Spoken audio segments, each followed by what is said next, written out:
പാൽക്കപ്പയും മീൻകറിയും ഇതുപോലെ വടിച്ചെടുത്ത് കഴിക്കണം എന്നുണ്ടെങ്കിൽ ഇങ്ങക്ക് തന്നെ മനസ്സിലാവൂലേ മുതലിന്റെ ഒരു റേഞ്ച്.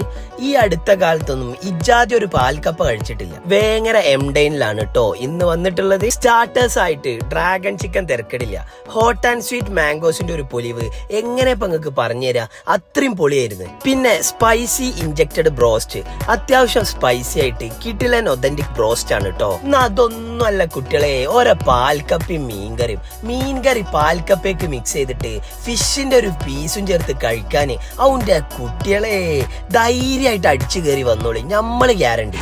പാൽക്കപ്പയും മീൻകറിയും സാധ്യ കൊണ്ടുവരാം. അൽഫാം മസ്ബിയിലായാലും പെപ്പറും അഫ്ഗാനും പെരിപെരിയും ഹണിയൊക്കെ ആയിട്ട് പൊളിയായിരുന്നു.